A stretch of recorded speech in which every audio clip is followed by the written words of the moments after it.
Hello everyone, welcome to my YouTube channel. आज के इस वीडियो में हम डिस्कस करेंगे पार्ट 7 चैप्टर 3 एलपीजी का नेक्स्ट पॉइंट है ग्लोबलाइजेशन। लास्ट वीडियो में हमने प्राइवेटाइजेशन डिस्कस किया था कि प्राइवेटाइजेशन मींस कि लिबरलाइजेशन के बाद प्राइवेटाइजेशन क्यों जरूरी था, कि किस तरह से प्राइवेट कंपनीज को एंट्री दिया, क्यों देना जरूरी था। All that particular points we discuss. Even we also discuss that what were the impact of privatization और privatization के बिना इकोनॉमिक ग्रोथ पॉसिबल नहीं था और नहीं है और होगा भी नहीं। Is that clear? तो disinvestment were also discussed. Next is the globalization. तो ये जो है वो एलपीजी मींस कि एक तो पहले सबसे पहले लिबरल कर दिया। Liberal means by applying reforms, economic reforms जो है उसमें फिस्कल रिफॉर्म्स है, then foreign exchange reforms है, then after टेक्नोलॉजी के जो रिफॉर्म्स है वो सब रिफॉर्म्स, इंडस्ट्रियल सेक्टर रिफॉर्म्स जो है वो सब रिफॉर्म्स लेके बहुत सारे चेंजेस कर दिए, जिसकी वजह से ट्रेड में सुधार आए, जिसकी वजह से इन्वेस्टमेंट में सुधार आए। समझ में आया? फाइनेंशियल मार्केट में रिफॉर्म्स लाया तो फिर बैंक जो है बैंक भी ग्रो होने लगा। तो ये सब जो है वो जो पहले रेस्ट्रिक्शन था वो सब लिबरल किया। So that liberal policy is known as liberalization. उसके बाद liberalization तो किया तो privatization को भी तो एंट्री देना चाहिए, तो privatization किया। और तीसरा जो है वो globalization, क्योंकि ये पूरा का पूरा प्रोसेस करेंगे तभी जाके we can reduce the debt burden। समझ में आया? जो कंट्री के ऊपर debt burden है वो डेट बर्डन हमें कम करना है, कंट्री को इकोनॉमिक प्रॉस्पर करना है। तो ये इकोनॉमिक प्रॉस्पेरिटी अचीव करने के लिए ये पूरा का पूरा पॉलिसी जो है वो अप्लाई हुआ था।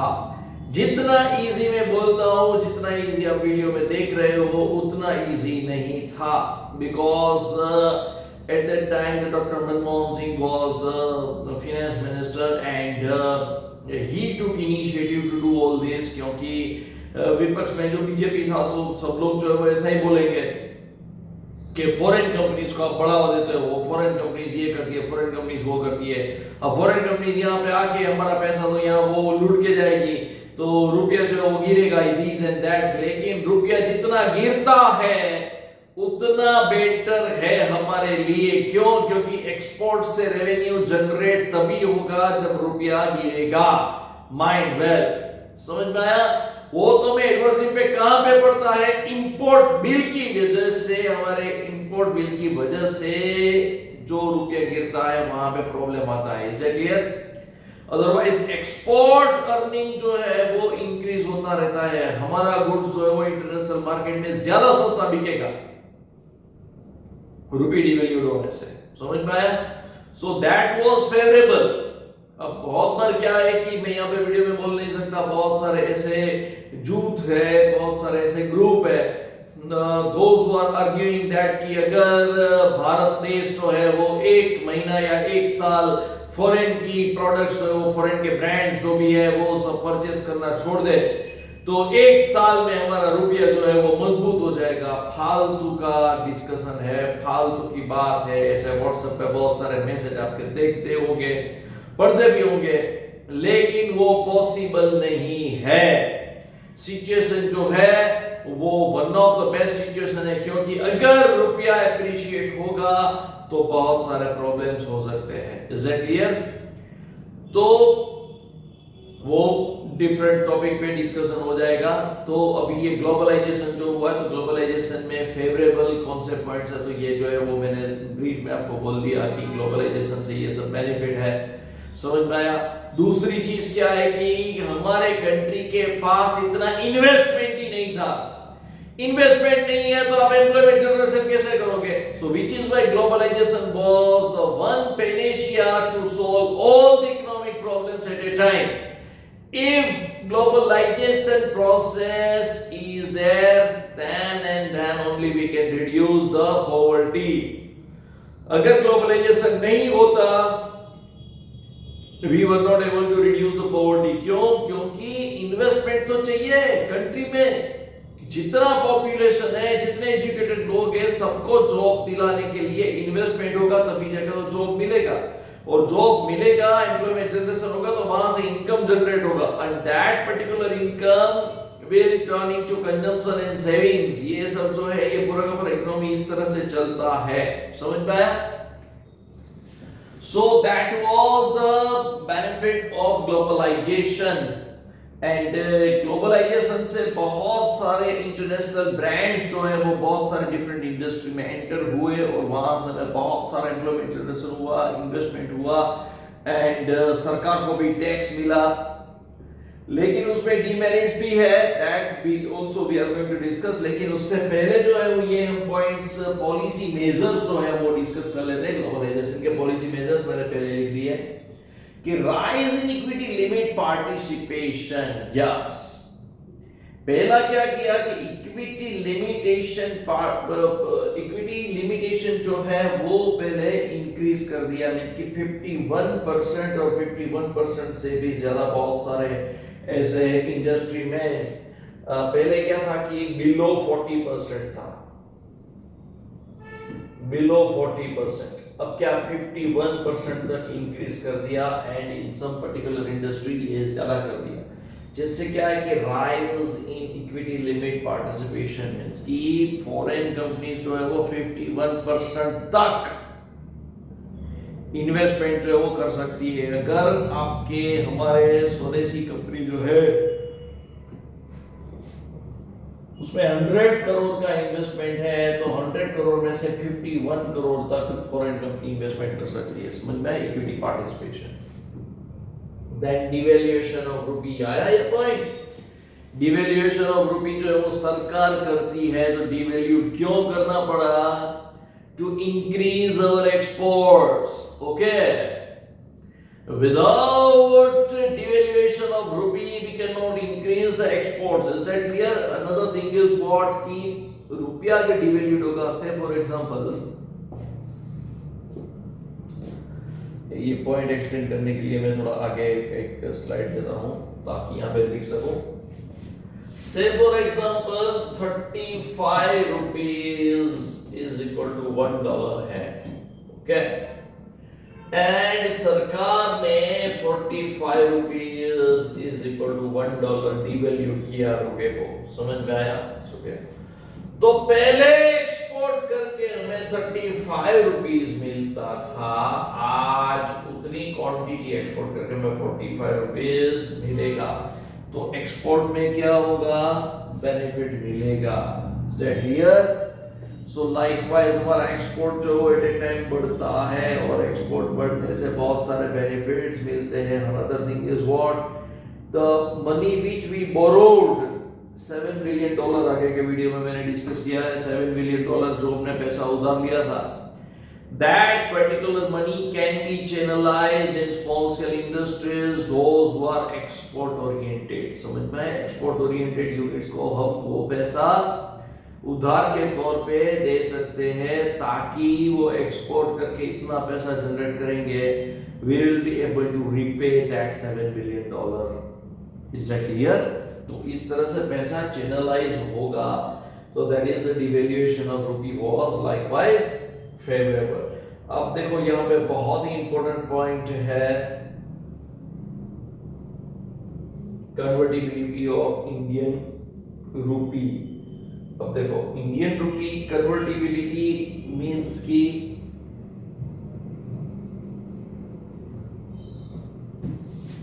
Convertibility in what sense? Balance of payment में दो अकाउंट होते हैं, बैलेंस ऑफ पेमेंट में दो अकाउंट होते हैं, कैपिटल एंड करंट अकाउंट। लिखता हूं current account and capital account, okay? अब करंट अकाउंट जो है उसमें क्या क्या ऐड होता है? Export and import of goods and services, export and import of goods and services only। और यहां पे क्या होगा? Investment and borrow money, borrowed funds. Okay, अब करंट अकाउंट जो है उसको फुल्ली कन्वर्टिबिलिटी का अलाउ दिया था, परमिशन दिया था, फुल्ली कन्वर्टिबिलिटी। जो बुक में इलेबोरेट करके नहीं लिखा है वो यहां पे मैं एक्सप्लेन कर रहा हूं। Fully convertibility and capital account में पार्शियल कन्वर्टिबिलिटी था, पार्शियल कन्वर्टिबिलिटी। अब यहां पे फुल्ली कन्वर्टिबिलिटी क्यों देना पड़ा? Import exports of goods and services में फुल्ली कन्वर्टिबिलिटी ही देना पड़ेगा। पार्शियल कन्वर्टिबिलिटी दोगे तो एक लिमिट तक ही आप एक्सपोर्ट या इंपोर्ट कर सकते हो, इससे ज्यादा कि नहीं कर सकते हो। समझ में आया? तो उसमें इनडायरेक्टली वो कोटा लिमिट पे आएगा ट्रेड तुम्हारा। समझ में आया? तो कोटा लिमिट तो पहले ऑलरेडी था 1981 से पहले रेस्ट्रिक्शन के तौर पे, तो वो तो रिमूव तो हमने किया था 1981 के टाइम पे। समझ में? रिफॉर्म्स में, इंडस्ट्रियल सेक्टर रिफॉर्म्स में कोटा लिमिट जो है वो रिमूव किया था, तभी तो यहाँ पे मास प्रोडक्शन पॉसिबल हुआ ना। अगर रॉ मटेरियल में इंपोर्ट करना है तो कोटा लिमिट रिमूव किया, तभी जाके यहाँ पे मास प्रोडक्शन हुआ। तो कोटा लिमिट जो है वो रखा था क्यों? क्योंकि वो एक साथ आप कन्वर्टिबिलिटी में प्रॉब्लम होता था, एक साथ वो फॉरेन एक्सचेंज तो होना चाहिए सरकार के पास। समझ में आया? एक साथ 10 प्राइवेट कंपनी बोलेगी हमें इतना रॉ मटेरियल परचेस करना है फॉरेन से, हमें यहाँ पे मास प्रोडक्शन पे यूज करना है, उसके बाद हम एक्सपोर्ट करेंगे।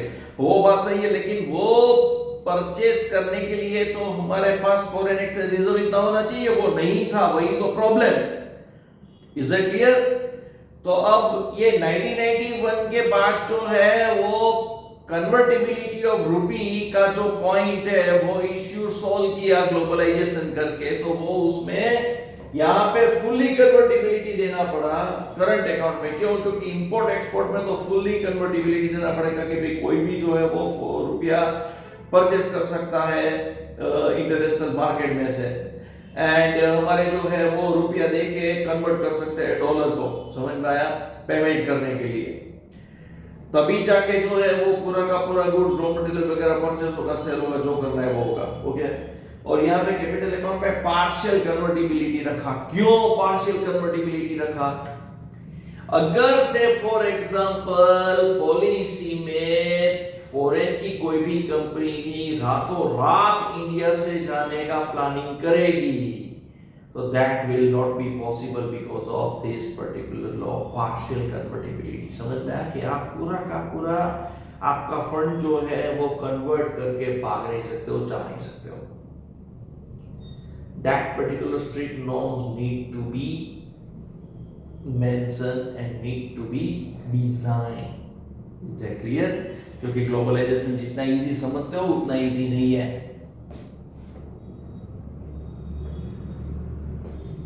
So convertibility of Indian rupee is very clear. Then the removal of control on foreign trade. Yes.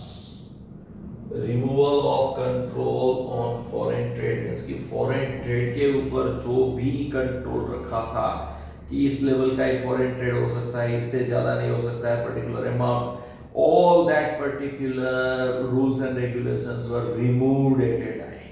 समझ में आया? So that फॉरेन ट्रेड जो है उसका एक लिमिट था, वो लिमिट के बाहर जो है वो अनलिमिटेड लेवल पे फॉरेन ट्रेड होना शुरू हो जाएगा। ओके, क्योंकि तभी जाके इन्वेस्टमेंट होगा, not otherwise the investment is possible. समझ में आया?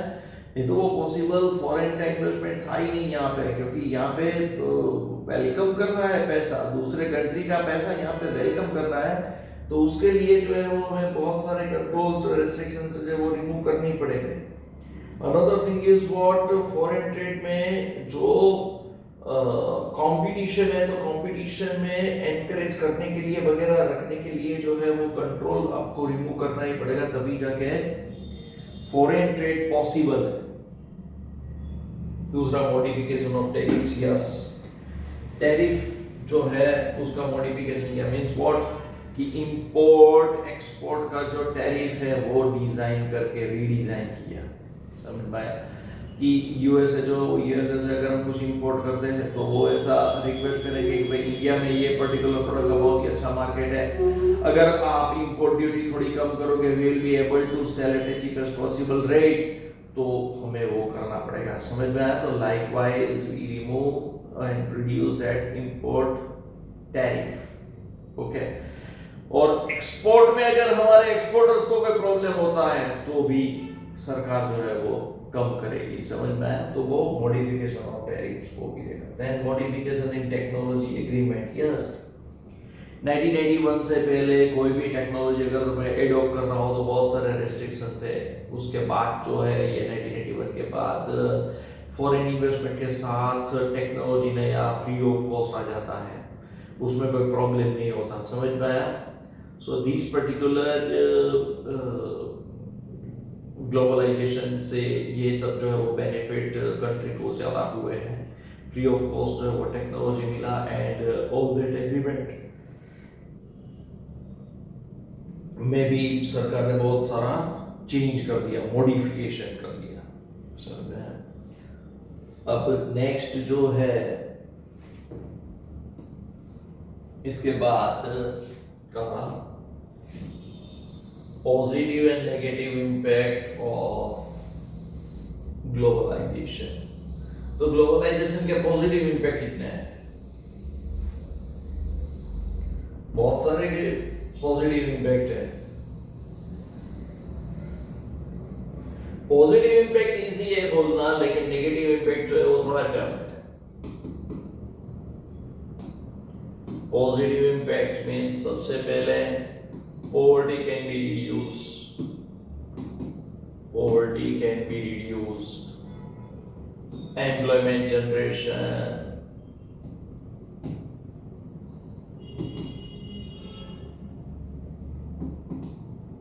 then after new investment come to Indian market, जिससे इकोनॉमिक प्रॉस्पेरिटी होगा, economic prosperity and growth, economic growth can be achieved. Then after quality life of people will enhance.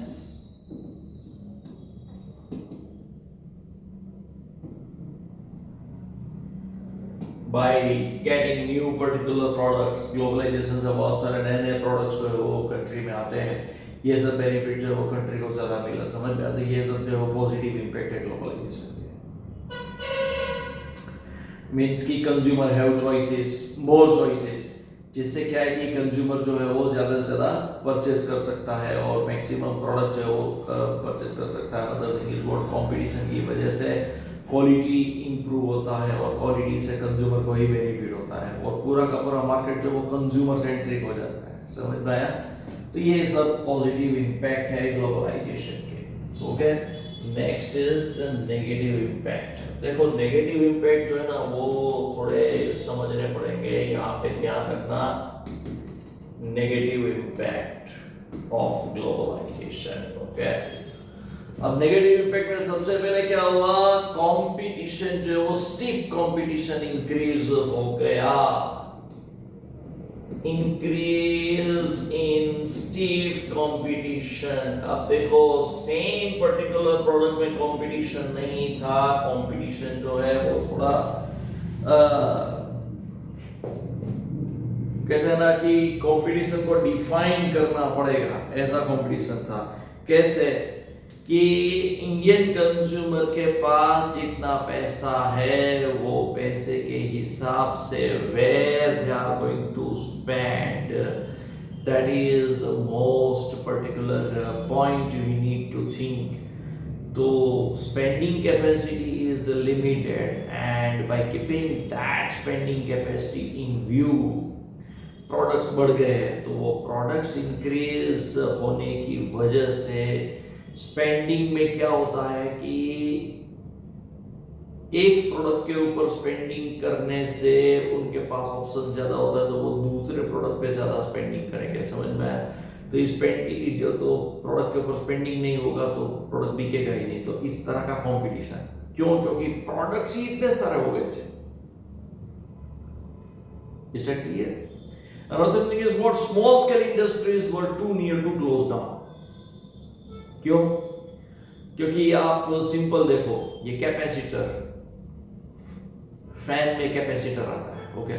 वो capacitor का body है ना aluminium का होता है, तो वो एल्यूमिनियम के बॉडी का हमारा इंडिया का जो कैपेसिटर आते थे वो एल्यूमिनियम के बॉडी का मिलता था, ओके? अब जैसे ही ग्लोबलाइजेशन हुआ तो they start providing plastic based body. तो प्लास्टिक बेस्ड बॉडी, तो एल्यूमिनियम का आप कॉस्ट काउंट करो, प्लास्टिक का कॉस्ट काउंट करो, तो वो सस्ता पड़ेगा ना। तो ग्लोबलाइजेशन की वजह से क्या हुआ, मल्टीनेशनल कंपनीज जो है वो सस्ता देने लगी, तो ये हमारे प्रोडक्ट्स जो है वैसे ही मार्केट में because of high price kick out हो गए। मींस कि हमारे देश में, हमारे मार्केट में हमारे प्रोडक्ट जो है वो बिकते नहीं थे because of high price, okay? तो मींस सर्वाइव होने के लिए उसमें प्रॉब्लम कुछ नहीं था। सर्वाइव होने के लिए हमारी कंपनी को चेंज जो है वो चेंज लाना पड़ेगा। जो कंपनी चेंज नहीं करेगी वो जो है वो किक आउट हो जाएगी अपने आप मार्केट में से, okay? So that was the मंत्र ऑफ ग्लोबलाइजेशन। दूसरा नेगेटिव इंपैक्ट क्या था कि वो जो है वो इनोवेशन जो है वो बहुत ही फास्ट करते थे और हमने इनोवेशन जो है वो लेट एडॉप्ट किया।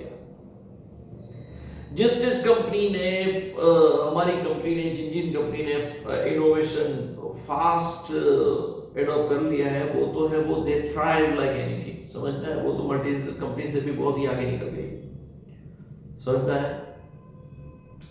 कि से फॉर एग्जांपल उस टाइम पे मुझे अभी भी याद है कि स्टेबलाइजर आता है, पता है कि इलेक्ट्रिक वो अगर करंट जो एक साथ बढ़ जाता है तो उसको स्टेबल करता है, स्टेबल करके तुम्हारा जो सर्किट है इलेक्ट्रॉनिक अप्लायंसेस प्रोडक्ट के जो सर्किट है उसको बचा लेता है, अगर नहीं तो वो सर्किट जो है वो टूट जाएगा, निकल गया है, समझ में?